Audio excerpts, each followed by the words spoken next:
Want more Afrikaans videos like this? Subscribe to our channel.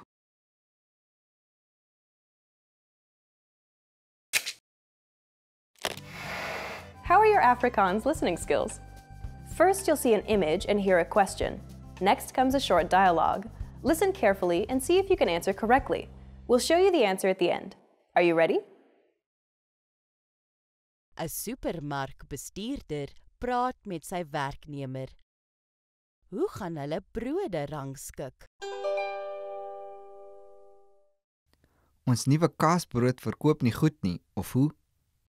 Nee, miskien omdat hulle op die boonste rak is.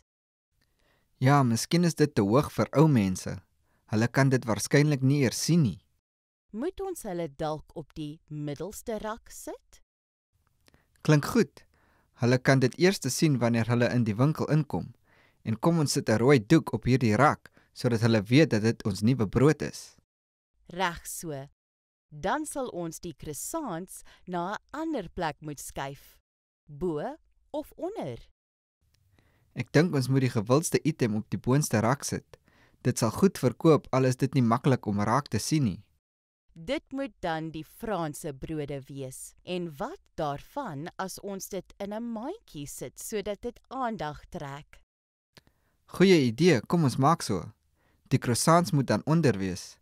Sit dit vir ons daar neer asseblief. Hoe lyk dit? Lyk goed. Kom ons kyk of dit volgende week 'n invloed op ons verkope het. Hoe gaan hulle brode rangskik?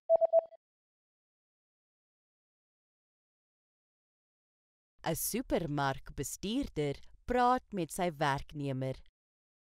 Hoe gaan hulle brode rangskik?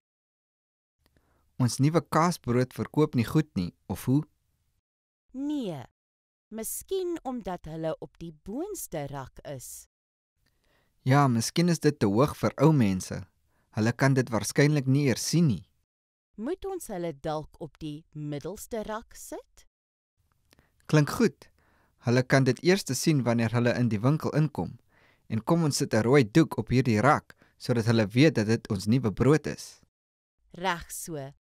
Dan sal ons die croissants na 'n ander plek moet skuif. Bo of onder? Ek dink ons moet die gewildste item op die boonste rak sit. Dit sal goed verkoop al is dit nie maklik om raak te sien nie. Dit moet dan die Franse brode wees. En wat daarvan as ons dit in 'n mandjie sit sodat dit aandag trek? Goeie idee, kom ons maak so. Die croissants moet dan onder wees. Sit dit vir ons daar neer asseblief.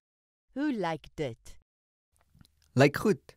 Kom ons kyk of dit volgende week 'n invloed op ons verkope het. Did you get it right? I hope you learned something from this quiz. Let us know if you have any questions. See you next time.